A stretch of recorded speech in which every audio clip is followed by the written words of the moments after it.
Hello students, કેમ છો? મજામાં બધા? હું જયંતિ ભીલ, આપનો ઇંગ્લિશ ટીચર. આજે આપણે એક ખૂબ જ અગત્યના ટોપિક સાથે લેક્ચરની શરૂઆત કરવાના છીએ.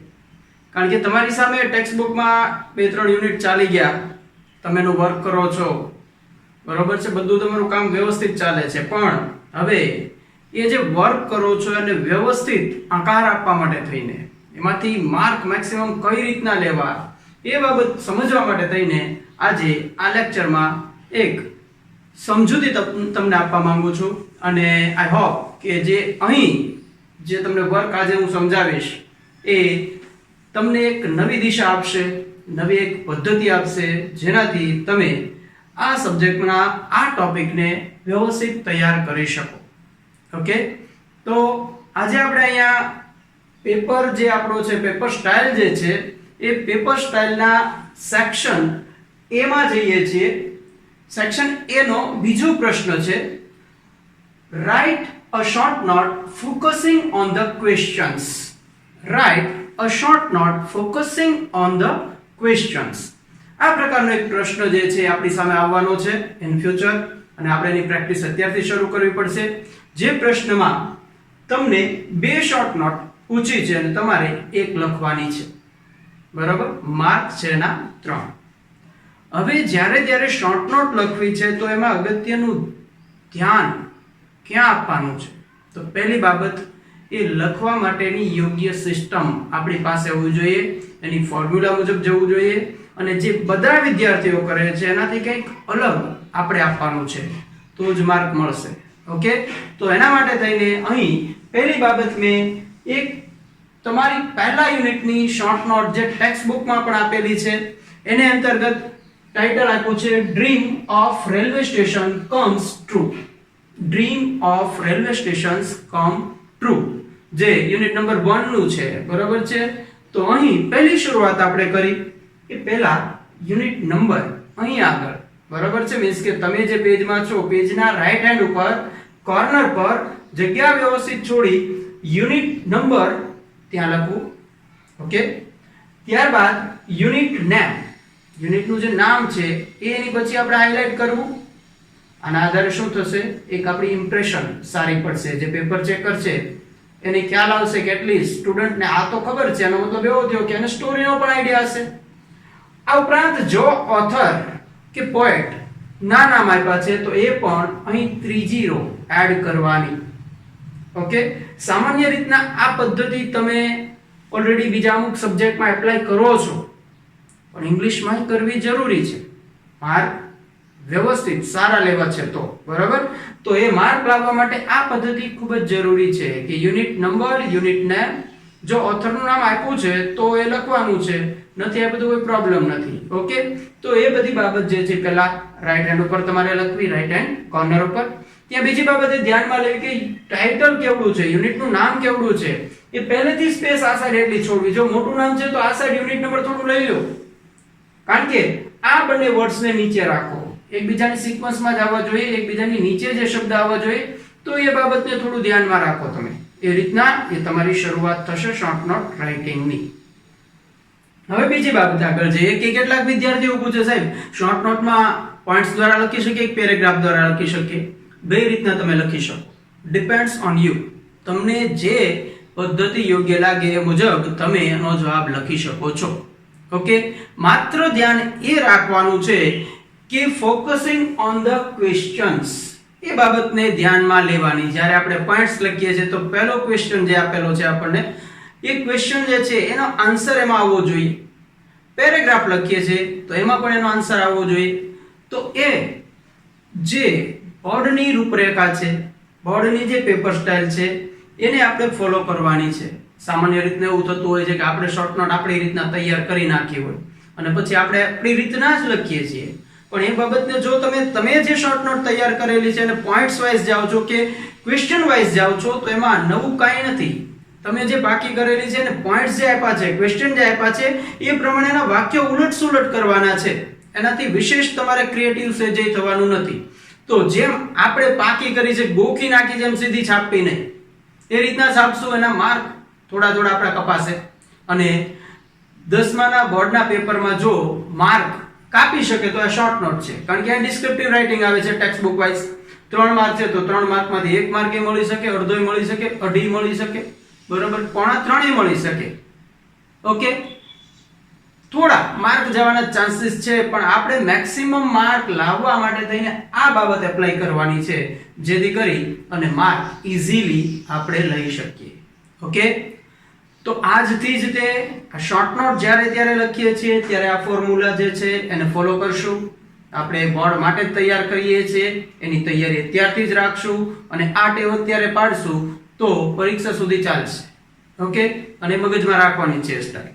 ઓકે, ચાલો હવે જઈએ શોર્ટ નોટ ઉપર. એ જે મેં લખી છે એ આપણે સમજતા જઈએ, અને હું એવી હોપ રાખું છું કે આ શોર્ટ નોટ આજે અહીંયા લખી છે ને જેટલી વાર હું રીડ કરું છું ને જેટલી વાર સમજાવું છું એટલો જ સમય તમે એની પાછળ આપશો તો તૈયાર થઈ જશે, 100% તૈયાર થઈ જશે. અને જો આ એક શોર્ટ નોટ તૈયાર થઈ ગઈ તો તમારી અંદર એટલો કોન્ફિડન્સ પણ આવી જશે કે તમે કોઈ પણ શોર્ટ નોટ તૈયાર કરી શકો. ઓકે, ચાલો આ શોર્ટ નોટની શરૂઆત કરીએ.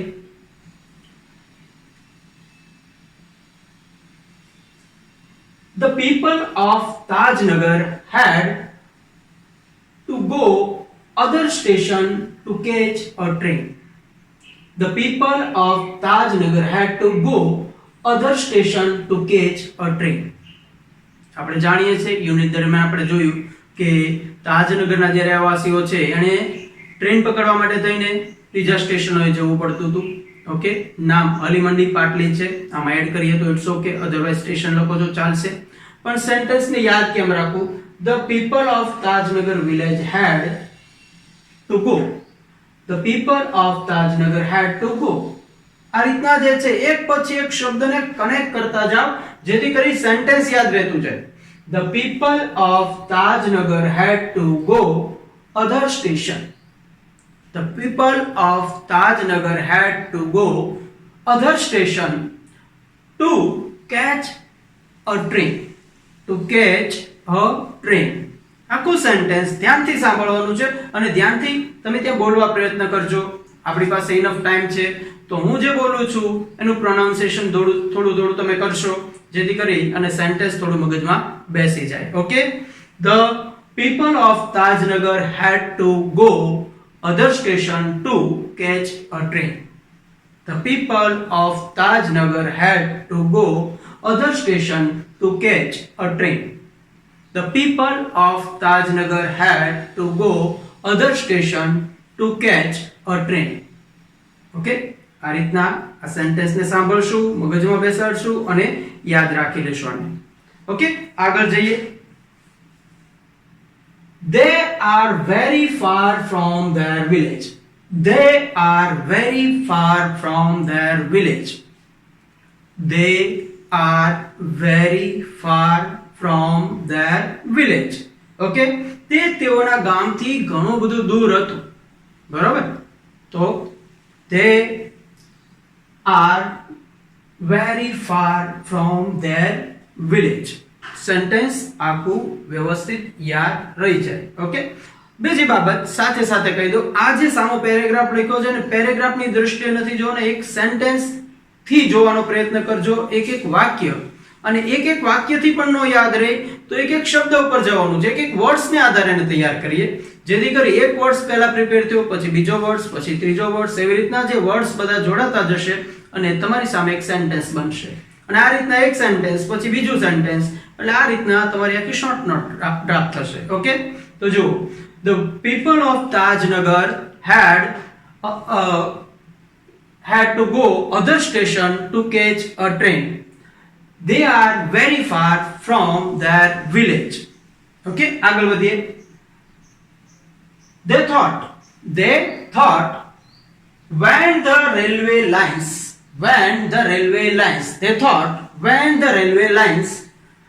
pass through the village, when the railway lines pass through the village, they would have a station there.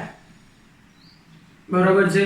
હવે આ સેન્ટેન્સને આટલું મોટું સેન્ટેન્સ આપી દીધું છે અને યાદ કેમ રાખવું સાહેબ? તો એને યાદ રાખવા માટે સેન્ટેન્સના ટુકડા કરી નાખીએ અને એ રીતના એને પ્રિપેર કરીએ. તો ચાલો જોઈએ. they thought when the railway lines passed through the village, when the railway line passed through the village, they would have a station there. ત્રણ પાર્ટમાં આપણે આ સેન્ટેન્સને વહેંચી નાખીએ. ત્રણ પાર્ટમાં સેન્ટેન્સને વહેંચશો એટલે તમારી સામે જે સેન્ટેન્સ બને છે આવી રીતના હશે. they thought આટલી બાબત યાદ રાખી લીધી. they thought when the railway lines pass through the village, when the railway lines pass through the village, they would have a station there. They would have a station there. તો મોટું sentence છે એને આપણે ટુકડા કરી નાખ્યા ના ત્રણ ટુકડા એટલે આપણે ત્રણ સેન્ટેન્સ નાના નાના બનાવી નાખ્યા એટલે એને યાદ રાખવા આપણને સરળ પડે. ઓકે, તો ચાલો જોઈએ. they thought when the railway lines pass through the village, when the railway lines pass through the village, they would have a station there. They would have a station there. આ રીતના આપણે બાબતને યાદ રાખશું. Okay, they thought when the railway lines pass through the village, they would have a station there. Okay, they thought when the railway lines pass through the village, they would have a station there. Okay, આ રીતના આ સેન્ટેન્સને આખું યાદ રાખશું તો ધીમે ધીમે કરતા આપણું જે આખું શોર્ટ નોટનું કામ જે છે બિલ્ડઅપ થતું જશે અને એ વ્યવસ્થિત યાદ રહેતું જશે. ઓકે, ચાલો હવે એની પછીના સેન્ટેન્સમાં જઈએ. but that didn't happen. Easy sentence છે. but that didn't happen. Okay, so they raised the demand in 1982.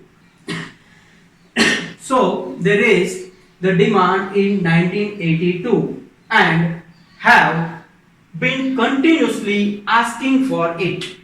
બરાબર. હવે અહીં આગળ પાછા સેન્ટેન્સના ટુકડા પાડીએ.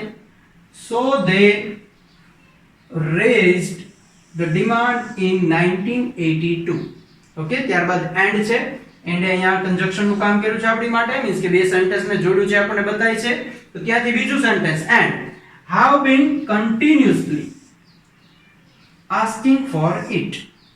And have been continuously asking for it. તો અહીં આગળ પણ આ સેન્ટેન્સને આપણે બે ટુકડા કર્યા, બે પાર્ટમાં વહેંચી નાખ્યું એટલે આપણને યાદ રાખવું સરળ પડે. કઈ રીતના યાદ રાખશું? so they raised the demand in 1982. So they raised the demand in 1982 and have been continuously asking for it. And have been continuously asking for it. બરાબર. માટે એ લોકોએ 1982 માં પોતાની ડિમાન્ડ છે એ રજૂ કરી અને એના માટે સતત પૂછતા રહે. ઓકે, તો આ બે સેન્ટેન્સ આવી રીતના આખું સેન્ટેન્સ છે આવી રીતના ટુકડા પાડીને આપણે યાદ રાખશું. Just right. ઓકે, આગળ વધીએ. but the railway told them that they did not have funds. But the railway told them that they did not have funds. Okay, તો આ સેન્ટેન્સ યાદ રહી જાય એવું છે પણ છતાં જો આને તમારે જુદું પાડવું છે but the railway told them that, ત્યાં પોઝ લેશું. but the railway told them that અમસ્તા બોલીએ છીએ તો પોઝ આવવાનો છે એટલે આપણે ત્યાં બ્રેક મૂકી. they did not have funds. They did not have funds. Okay, sentence યાદ રહી જવું છે છતાં પોઝ લઈએ છીએ ત્યાં એને બ્રેક પાડી દો. but the railway told them that they did not have funds. but the railway told them that they did not have funds. Okay, પરંતુ રેલવે વાળાએ કીધું કે અમારી પાસે પૈસા છે નહીં, આ કામ માટે અમારી પાસે પૈસા છે નહીં, એવું રેલવે વાળાએ જવાબ આપી દીધો. so they decided to take matter into their own hands. so they decided to take matters into their own hands. માટે તેઓએ નક્કી કર્યું કે આ બાબત જે છે એને આ મુદ્દો જે છે એને આપણે હવે આપણા હાથ ઉપર લેવો પડશે. તો easy sentence છે. so they decided to take matter into their own hands. so they decided to take matter into their own hands. Okay, તો સેન્ટેન્સ ઇઝી છે એટલે યાદ રહી છે, આના ટુકડા પાડવાની જરૂર છે નહીં, થોડી પ્રયત્ન કરવા પડશે આપણે. Okay, so they decided to take matter into their own hands.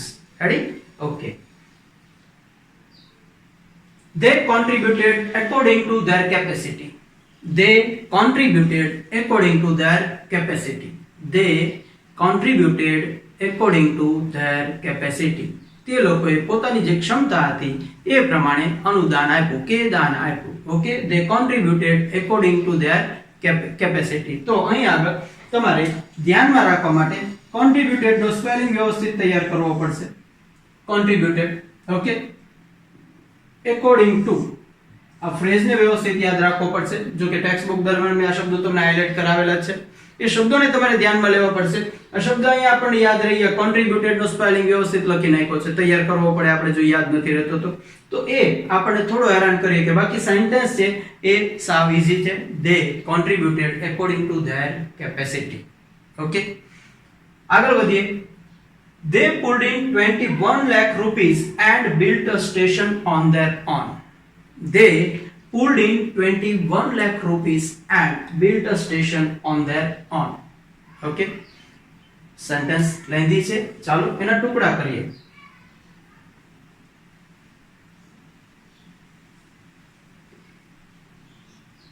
they pulled in 21 lakh rupees. they pulled in 21 lakh rupees and થી પાછું વાક્ય જોડેલું છે તો એન્ડ થી આપણે ટુકડો પાડી દઈએ. and built a railway station on their own.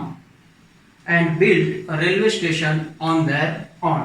Okay, they pulled in 21 lakh rupees and built a railway station on their own. they pulled in 21 lakh rupees and built a railway station on their own. એ રીતના એ સેન્ટેન્સના બે ટુકડા રાખીને યાદ રહી જશે. Okay, ચાલો next sentence પર જઈએ. thus on 7 January 2010 that dream became true. 7 જાન્યુઆરી 2000 ના દિવસે તેઓનું સપનું જે છે એ સાકાર થયું. બરોબર છે, તેઓનું સપનું જે છે સાકાર થયું, એમનું સપનું સાચું પડ્યું. તો આ સેન્ટેન્સ જે છે એમાં ખાસ કાંઈ નહીં, પણ આમાં એક બાબત તમને કહી દઉં, જ્યારે ત્યારે શોર્ટ નોટ લખીએ છીએ ત્યારે એના એન્ડમાં એક આ શબ્દનો ઉપયોગ કરવો ખૂબ જ જરૂરી છે. thus, આમ, જે તમે સમાજમાં ગુજરાતીમાં વગેરે વગેરેમાં લાંબા પ્રશ્ન જ્યારે આવે ત્યારે તમે આમ કરીને નીચે કરો છો કે આમ જોતા આમ લાગે છે અને આમ જોતા આમ થયું છે, એમ અહીં પણ આ thus શબ્દનો ઉપયોગ કરવો. that is very effective. okay, thus on 7 January 2010 their demand became true. આમ 2010 7 જાન્યુઆરીના દિવસે એમનું જે સપનું હતું એ સાકાર થયું. ઓકે, તો આ થઈ આખી શોર્ટ નોટની રૂપરેખા તમારી સામે. સેન્ટેન્સ કઈ રીતના તૈયાર કરવા એ બાબતની સમજૂતી. હવે આખી શોર્ટ નોટ જે છે એ વ્યવસ્થિત રીતના સમજવા માટે થઈને આને 1 ટાઈમ 2 ટાઈમ 3 ટાઈમ રીડ કરો, જોરથી રીડ કરો, પ્રોનાઉન્સિએશન થાય, મગજમાં બેસે શબ્દો એ રીતના. બરોબર છે, છાના મના મૂંગા નથી વાંચવાનું. બરોબર છે, ભલે સોસાયટીમાં ખ્યાલ આવે કે મારો દીકરો દીકરી 10મા ધોરણમાં છે, થોડું જોરથી વાંચો. મમ્મી પપ્પાની થોડી શોર્ટ નોટ યાદ રહી જવી જોઈએ. ઓકે, એ રીતના તૈયારી કરો અને એ રીતના શોર્ટ નોટ તૈયાર કરો. બીજી બધી શોર્ટ નોટમાં જે આપણે આગળ વધવાનું જ છે. અત્યારે એક પ્રયત્ન છે કે પહેલા તમે આ પદ્ધતિ મુજબ થોડું કામ આગળ વધારો, જેથી કરી અને શોર્ટ નોટ નામનો ટોપિક જે છે એ આપણો અધૂરો ન રહી જાય, એમાં આપણા માર્ક જાય નહીં. ઓકે, ચાલો હવે નેક્સ્ટ ટોપિક ઉપર જઈએ છીએ આપણે. ચલો તો હવે બીજી શોર્ટ નોટ ઉપર આપણે જઈએ. બરોબર છે, પહેલા યુનિટની જ છે. બરોબર, તમારી સામે જે ફોર્મેશન તમને શીખવાડ્યું છે એ મુજબ ફોર્મેશન મુજબ unit number, unit name as it is પહેલા યુનિટમાંથી છે અને આ એ જ યુનિટની બીજી શોર્ટ નોટ. અને તમારી જાણ માટે કહી દઉં કે લાસ્ટ યર એસએસસી માં સીતાપુર સ્લાઇડ જે છે એ શોર્ટ નોટ પૂછાઈ ગઈ છે, એ શોર્ટ નોટ આવી ગઈ છે. બરોબર, અને પહેલી જે જોઈ ટ્રેક્સ ટુ તાજનગર એ પણ 2 વર્ષ પહેલાના પેપરમાં આવી ગઈ છે. બંને શોર્ટ નોટ જે છે બોર્ડમાં પૂછાયેલી છે, એટલે આપણે એ કરવી જરૂરી જ છે. શોર્ટ નોટ દરમિયાન જે unit wise most IMP short notes છે એ હું તમને કરાવીશ. બરાબર, અને એની બહાર જે છે એ બોર્ડમાં કોઈ પ્રશ્ન આવવાનો નથી, એ શોર્ટ નોટમાં ફાઇનલ છે.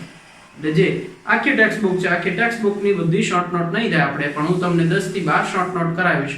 એ 10 થી 12 શોર્ટ નોટ જે છે એ આપણી માટે મોસ્ટ આઈએમપી, અને એમાંથી જ આપણે વર્ક કરવાનું રહેશે, તૈયાર કરી નાખવાની રહેશે. 3 માર્ક તમારા આના આધારે રોકડા થઈ જશે. યુનિટ વાઇઝ એક શોર્ટ નોટ જે આવશે તૈયાર કરતા જવાની અત્યારથી જ, બરાબર. પછી જાન્યુઆરીમાં બેસીએ બુક લઈને એવી રીતના અત્યારથી બધું તૈયાર કરતા જવું પડશે. ચાલો, હવે બીજી શોર્ટ નોટ એક જે છે એની ઉપર તમને લઈ જાઉં છું, સોલાર પાવર ઇન સીતાપુર. બરાબર છે. હવે solar power in Sitapur short note અલગ અલગ નામથી પૂછી શકે, બરાબર છે. સીતાપુર સ્લાઇડ એવું ટાઇટલ આપી દે ખાલી, બરાબર છે. MGP's વર્ક ઇન સીતાપુર એવું આપી દે, કોઈ પણ એવી રીતના ટાઇટલ એના હોય, પણ તમારે અગત્યની બાબત જે છે એ છે ફોકસિંગ ઓન ધ ક્વેશ્ચન્સ. એ આપણા માટે ખૂબ જ અગત્યનું છે. એટલે એ બાબતને ધ્યાનમાં લઈ અને આ જ ફોર્મેટ જે છે, સોરી આ જે શોર્ટ નોટ જે છે એના વાક્યોને ઉપર નીચે કરીને તમે લખી શકો. પ્રશ્ન પહેલો કયો છે એ મુજબ આમાંથી એક સેન્ટેન્સ ત્યાં આપી શકો. સેન્ટેન્સ કેમ તૈયાર કરવા મેં તમને સમજાવ્યું, બરોબર છે, કે એક સેન્ટેન્સ ખૂબ લેન્ધી છે તો એના ટુકડા પાડી દેવાના અને એ રીતના ધીમે ધીમે તૈયાર કરવાનું. અને બીજી એક અગત્યની બાબત કે જ્યારે શોર્ટ નોટ તમારી સામે આવે છે ત્યારે સેન્ટેન્સ વાઇઝ એને જો એમાં કોઈ હાર્ડ વર્ડ્સ જે લાગે છે આપણને કે આ શબ્દ આપણને નથી આવડતો, સ્પેલિંગ નથી આવડતો, એનો મીનિંગ નથી ખબર, તો એ એસોર્ટ કરતા શીખો. પહેલા એ શબ્દો જે છે એ તૈયાર કરો, એટલે શબ્દો તમને આખું સેન્ટેન્સ સમજાવી દેશે, આખું સેન્ટેન્સ લખાવી દેશે. ઓકે, ચાલો જઈએ હવે આ શોર્ટ નોટ પર.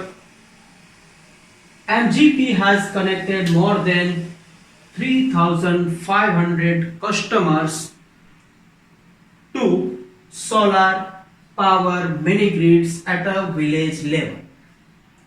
MGP has connected more than 3,500 customers to solar power mini grids at a village level. આટલું મોટું સેન્ટેન્સ છે, બરાબર છે. હું તમને અહીં એ હાઇલાઇટ કરી દઉં છું, તમે એ હાઇલાઇટ કરેલા સેન્ટેન્સને આધારે તમે તૈયાર કરવા પ્રયત્ન કરજો. MGP has connected more than 3,500 customers to solar power mini grids at a village level. આ રીતના આ સેન્ટેન્સના બે પાર્ટ કરી અને તૈયાર કરવાના છે તમારે. ઓકે, આગળ વધીએ. MGP is building a network of low cost solar microgrids. MGP is building a network of low cost solar microgrids. Okay, MGP is building a network of low cost solar microgrid. આ રીતના આના બે ટુકડા પાડો, of સુધી લઈ જાઓ. MGP is building a network of low cost microgrids. Okay, એ રીતના એના ટુકડા પાડો અને યાદ રાખવા પ્રયત્ન કરો. હવે આગળ વધીએ. They provide 2 LED light and a mobile charging point. They provide 2 LED light and a mobile charging point to all paying household at a cost of 25 rupees per week. આ રીતના આ સેન્ટેન્સના આપણે ટુકડા કરી નાખીએ અને એ રીતના એને તૈયાર કરીએ. ઓકે, સેન્ટેન્સ આ રીતના યાદ રાખવા પ્રયત્ન કરશું. જો તમને હજી એમાં એવું લાગે કે હજી મારે નાનો ભાગ કરવો છે તો નાનો ભાગ કરી નાખવાનો, બંનેને કનેક્ટ કરવાના, એ રીતના આખું સેન્ટેન્સ કરી શકો છો. જે લાઇનિંગ છે એટલું યાદ નથી રહેતું તો that is cheaper than kerosene. Okay, એમાં કોઈ જરૂર જ નથી. that is cheaper than kerosene easily યાદ રહી જાય એવું છે. ઓકે, કેરોસીન કરતા પણ સસ્તું છે. The villagers are saving their environment with solar microgrids. એ પણ આખું સેન્ટેન્સ એમનું યાદ રાખવું પડશે. The villagers are saving their environment with solar microgrids. The villagers saving their environment with solar microgrids. તો એ રીતના આખું સેન્ટેન્સ યાદ રાખશો આપણે. ત્યારબાદ there is no pollution in their homes. There is no pollution in their homes. બરાબર, તો એ પણ બેઠું યાદ રહી જાય કે ઘરમાં કોઈ પણ પ્રકારનું પ્રદૂષણ પણ નથી થતું. વધારે new business are starting to emerge among the customer too. New business are starting to emerge among the customer too. તો એ પણ સિમ્પલ અને સાદું અને નાનું સેન્ટેન્સ છે, એના પણ ટુકડા કરવાની જરૂર છે, એ પણ એમને યાદ રાખવું પડશે. Okay, 10 solar power is boon for Sitapur district. તો આમ સોલાર પાવર જે છે એ સીતાપુર માટે એક વરદાન સમાન સાબિત થયું, એક વરદાન સમાન કામ કરી ગયું. ઓકે, આટલી બાબત જે છે શોર્ટ નોટમાં તમે લખો એટલે 3 માર્ક માટે ઇનફ છે. ઓકે, હવે આ પ્રમાણે દરેક યુનિટમાંથી આપણે શોર્ટ નોટ તૈયાર કરવાની છે. આ પહેલા યુનિટની 2 શોર્ટ નોટ અહીંયા મેં પ્રયત્ન કર્યો છે. હવે નેક્સ્ટ લેક્ચરમાં બની શકે બીજા યુનિટની કે ત્રીજા યુનિટની શોર્ટ નોટ તરફ પણ તમને લઈ જાઓ. પણ આ પ્રયત્ન એટલા માટે છે મિત્રો કે તમે વ્યવસ્થિત તૈયાર કરો અને બધું પાકું થઈ જાય અને છેલ્લે પછી જાજી દોડાદોડી આપણે ન થાય, ઉજાગરા ન થાય એવા પ્રયત્નો છે. માટે વ્યવસ્થિત રીતના ધ્યાન આપી અને આમાં કામ કરજો. જો તમને પ્રશ્ન કે કોઈ પણ શબ્દ નથી સમજાતા કોમેન્ટમાં મને પૂછો, I will reply you. Okay, પણ વર્ક તૈયાર જોઈએ મારે. ઓકે, ચાલો તો હવે આ 2 ટોપિકને આધારે થોડી ચર્ચા એ પણ કરી લઈએ કે શોર્ટ નોટ જે છે એ તમને ડ્રાફ્ટ કરતા તો આવડી ગઈ, તમે તૈયાર પણ કરશો, પણ હવે પછી જ્યારે ત્યારે આપણે જે સ્કૂલમાં ટેસ્ટ લેવાય છે એ ટેસ્ટમાં પણ આ શોર્ટ નોટ જે તમને અહીંયા હું કરાવું છું એ પૂછાશે. બરાબર છે, હું અહીંથી સૂચવી દઈશ કે ભાઈ ઇંગ્લિશની ટેસ્ટ જે છે તો ઇંગ્લિશની ટેસ્ટમાં છોકરાઓને શોર્ટ નોટ પૂછો. આ શોર્ટ નોટ જે છે એ વ્યવસ્થિત તૈયાર કરવી પડશે. અત્યારથી તૈયાર હશે એ લાંબા ગાળા સુધી આપણને કામ લાગશે, એટલે અત્યારથી વ્યવસ્થિત એની તૈયારી કરવી. બરાબર છે, બાકી તો અમુક લિમિટેશન આપણી જે છે એ લિમિટેશનને કારણે થોડું વર્ક જે છે હું તમારી પાસે અમુક લિમિટમાં જ લઈ શકું. બરાબર, ક્લાસમાં છીએ તો વાતાવરણ અલગ હતું, કારણ કે ક્લાસમાં જે વિદ્યાર્થીઓ ભણીને આવ્યા છે એ લોકોને ખ્યાલ છે કે આ બધું કામ જે છે ક્લાસમાં કઈ રીતના કઢાવીએ છીએ, અને અહીંયા અમુક લિમિટેશન છે, પણ છતાં પ્રયત્ન આપણે એ જ છે કે તમને વાતાવરણ એ જ લાગવું જોઈએ, એકચ્યુઅલ એટમોસ્ફિયર જ લાગવું જોઈએ. એ પ્રકારે જ આપણું બોર્ડ વર્ક કે તમને સમજાવવામાં આવે છે એ બધું એ રીતના જ કરવામાં આવે છે, એમાં કોઈ પ્રયત્ન અમારા ઓછા રહેતા નથી. ઓકે, તો તમારા તરફથી પણ પૂરતા પ્રયત્ન થાય એવી અપેક્ષા અમારી હોય, અને સારું રિઝલ્ટ જે છે એ તમારો, અમારો અને આપણા વાલીઓનો પણ એ જ હેતુ હોય છે. ઓકે, તો હવે નેક્સ્ટ લેક્ચરમાં આઈ હોપ કે તમે આ બધું તૈયાર કરી નાખશો. નેક્સ્ટ લેક્ચરમાં બીજી શોર્ટ નોટ તરફ જશું, અને એ શોર્ટ નોટ જે છે તૈયાર કરો એ પહેલા આ તૈયાર થઈ ગઈ હશે એની સાથે આપણે આગળના ટોપિક ઉપર આગળ વધીશું. ઓકે, ચાલો ગુડ બાય, મળીએ નેક્સ્ટ લેક્ચરમાં.